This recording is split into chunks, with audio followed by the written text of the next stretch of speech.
Bab 21. Dokter, kita tak bisa melakukannya, ucap Ana sambil menggelengkan kepala dengan yakin. Kenapa? Tanya Dokter Lee sambil berjalan lalu duduk di samping Ana di atas tempat tidur. Karena kau tak bisa menikahiku, seru Ana terlihat putus asa.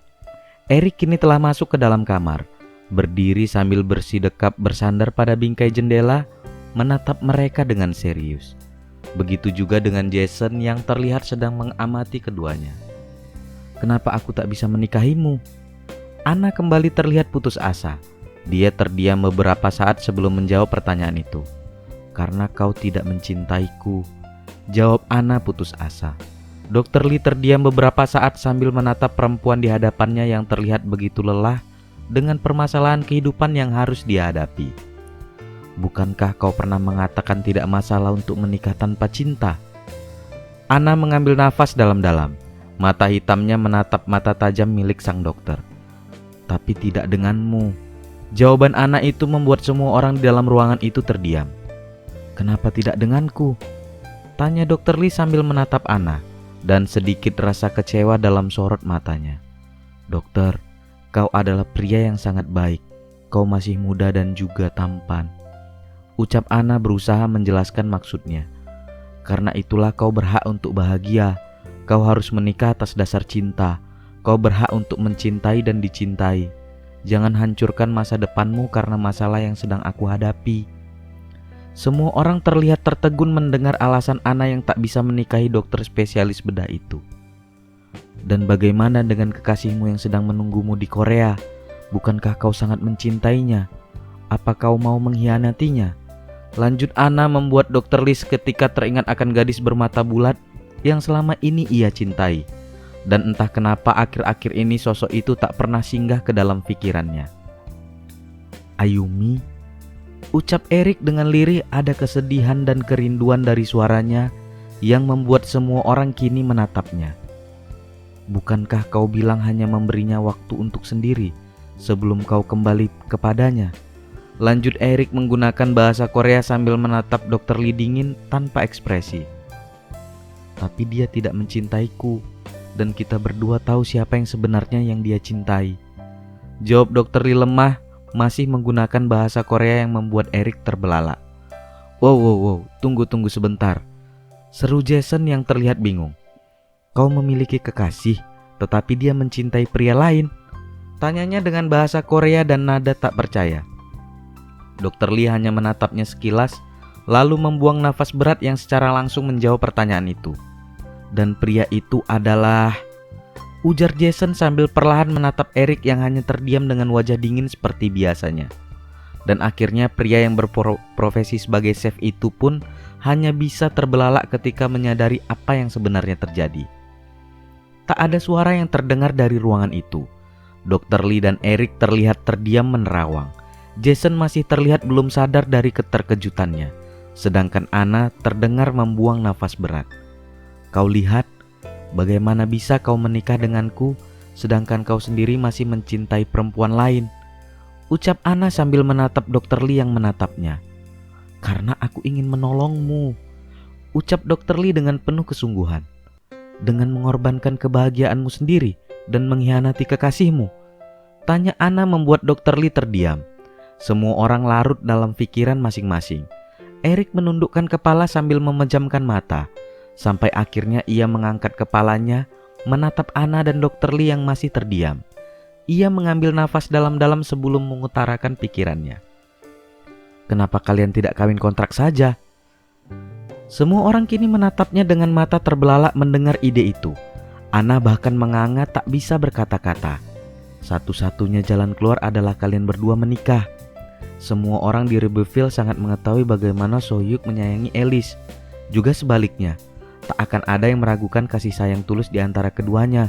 Dan mereka bisa bersaksi tentang itu di pengadilan kalau dia akan menjadi ayah yang baik bagi putrimu. Ana terdiam dengan kebenaran itu. Seperti yang telah dijelaskan oleh pengacaranya dulu, kalau itu akan menjadi satu keuntungan bagi Ana untuk memenangkan pertarungannya di pengadilan. Itu ide yang bagus, seru Jason dengan semangat. Kalian tak memerlukan cinta untuk pernikahan ini. Ana, kau bisa mendapatkan hak asuh putrimu dan dia bisa kembali kepada kekasihnya setelah ini berakhir. Anggap saja pernikahan kalian hanya selama Soyuk tinggal di sini. Bukankah itu hanya tersisa beberapa bulan lagi? Dan ketika dia kembali ke Korea, kalian bisa mengakhiri pernikahan ini. Dr. Lee menatap Anna yang masih terlihat berpikir. Anna, itu adalah solusi yang baik. Kita hanya menikah di atas kertas. Kontrakku hanya tinggal 4 bulan. Setelah itu berakhir, aku akan kembali ke Korea. Dan saat itu juga pernikahan kita berakhir.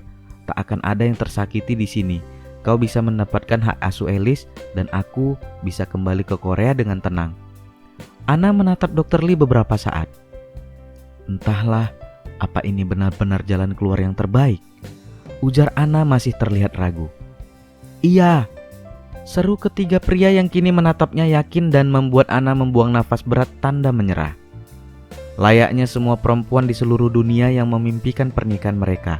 Begitu juga dengan anak kecil yang berimajinasi kalau dia akan melakukan pernikahan, bak cerita-cerita di negeri dongeng lengkap dengan pangeran berkuda putihnya. Tapi mimpinya berubah ketika beranjak dewasa. Dia selalu membayangkan pernikahannya dengan tema pesta taman yang dihadiri semua teman dan sanak saudaranya. Dengan hidangan mewah, ia akan mengenakan gaun pengantin putih yang cantik dan bersanding dengan pria yang dicintai dan juga mencintainya. Dan setelah melahirkan Alice, mimpi-mimpi itu berguguran. Ia tak pernah membayangkan sebuah pesta pernikahan mewah lagi. Ia hanya ingin menikah dengan pria yang mencintai dan menerima dirinya apa adanya. Pesta sederhana yang lebih mementingkan kehikmatan dari acara sakral, mengikat janji sehidup semati dalam suka dan duka. Pesta sederhana yang hanya dihadiri keluarga terdekat, yang memberi restu atas ikatan suci itu. Tapi kini mimpi sederhana itu pun harus terbang tertiup angin tak berbekas. Ia hanya akan menikah kontrak bukan atas dasar cinta, tapi lebih karena belas kasihan dari seseorang yang mengharapkan kebahagiaannya. Tak ada gaun pengantin cantik yang selama ini ia impikan. Ia hanya mengenakan pakaian sederhana berupa dress lutut berlengan panjang berwarna merah yang Dr. Lee pilihkan kemarin. Dan sebisa mungkin ia memulas wajahnya dengan make up seadanya. Bagaimanapun hari ini adalah hari pernikahannya, jadi ia harus tampil cantik. Anna menatap pantulan wajahnya di atas cermin.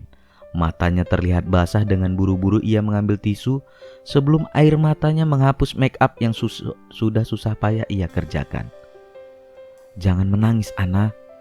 Ia berusaha menghibur dirinya sendiri. Bagaimana ia tidak sedih? Ini adalah pernikahannya. Tapi orang tua dan keluarganya tak ada di sana untuk memberi restu atau sekedar ucapan selamat. Di saat seperti ini, ia sangat merindukan ibu, adiknya, bahkan ayahnya. Ayah, mama, Anna akan menikah. Suaranya bergetar dengan air mata yang kembali bergulir. Ia menatap pantulan seolah-olah tengah meminta restu kepada kedua orang tuanya. Ayah pasti akan sangat marah. Dan mama akan sangat sedih kalau mengetahui ini hanya pernikahan kontrak saja. Tapi ayah, jangan marah kepada calon suami Anna. Dia adalah seorang pria yang sangat baik, yang rela berkorban untuk kebahagiaan Anna. Ayah pasti akan menyukainya. Dia seorang dokter yang sangat tampan. Ucap Anna sambil tersenyum bangga. Tapi senyuman itu tak menghentikan laju air matanya. Mama juga tak boleh sedih. Anna janji Anna akan bahagia di pernikahan Anna yang singkat ini. Kali ini air mata dengan deras membasahi pipinya. Tapi ia tak peduli kalau itu akan merusak riasan wajahnya. Anna akan menjadi istri yang berbakti dan patuh kepada suami Anna. Seperti mama yang selalu berbakti dan patuh kepada ayah. Ini memang sebuah pernikahan kontrak. Tapi seperti yang selalu mama ajarkan kepada Anna. Kalau pernikahan adalah sebuah ikatan suci yang tak boleh dipermainkan. Jadi Anna akan benar-benar melakukan peran Anna sebagai seorang istri yang baik. Ayah dan mama hanya perlu mendoakan kebahagiaan untuk Anna dan suami, juga kebahagiaan Alice, cucu ayah dan mama. Anna terdiam beberapa saat menatap pantulan dirinya di depan kaca yang kini terlihat berantakan dengan make up yang telah luntur oleh air mata. Untuk terakhir kalinya, ia tersenyum sambil menatap pantulan dirinya seolah kedua orang tuanya tengah menatapnya. Sebelum akhirnya ia berjalan ke kamar mandi untuk kembali mencuci muka dan berharap dinginnya air bisa membuatnya sedikit merasa tenang. Anna dan Dr. Lee kini tengah duduk di hadapan seorang petugas kedubes Korea Selatan yang ada di Paris, ditemani Eric dan Jason sebagai saksi. Mereka hanya memerlukan waktu beberapa menit saja untuk mendaftarkan pernikahan. Yang mereka lakukan hanya menandatangani beberapa dokumen dan semua selesai. Ia kini telah resmi secara hukum sebagai istri dari Lee So-hyuk. Tak ada prosesi keagamaan yang membuat pernikahan itu berasa sakral dan hikmat. Semua benar-benar hanya di atas kertas, dan itu membuat hati Anna kembali dirundung rasa kecewa. Tapi ia tak boleh kecewa, karena mungkin hanya dirinya lah yang menganggap pernikahan ini suci. Tapi tidak dengan Dr. Lee yang terlihat santai. Bahkan ia juga mengenakan pakaian sehari-harinya. Walaupun tetap terlihat menawan, tapi jujur saja, Anna berharap pria itu minimal akan mengenakan pakaian yang lebih formal. Mungkin dia tak membawa pakaian formal, bisik Anna dalam hati mencoba menghibur diri sendiri. Kalian sekarang sudah resmi menikah. Apa rencana kalian? Tanya Jason dengan senyum menggoda dan menyadarkan lamunannya. Kembali ke Ribyville, jawab Dr. Lee santai, membuat Jason mengeluarkan suara. Sedangkan Eric terlihat senyum miring membuat pipi Anna memerah dan Dr. Lee berdehem. Baiklah, semua sudah selesai. Sebaiknya kau segera menghubungi pengacaramu di Korea untuk mendaftarkan Anna dan putrinya ke dalam keluargamu, ucap Eric yang mendapat anggukan dari Dr. Lee. Pria berhidung mancung itu menatap sebuah amplop coklat yang di dalamnya terdapat dokumen pendaftaran pernikahan dirinya dan Anna. Ia menatap perempuan di sampingnya yang sekarang notabene-nya adalah istrinya sendiri. Anna terlihat cantik dengan pakaian sederhana dan riasan wajah yang terkesan alami. Ia tahu kalau perempuan yang hari ini lebih banyak diam itu telah mempersiapkan yang terbaik untuk hari ini. Ia memakai pakaian terbaiknya. Bahkan ia berdandan supaya tampil lebih cantik untuk hari istimewa mereka. Dalam hati ia menyesal karena tak mempersiapkan apapun untuk hari ini.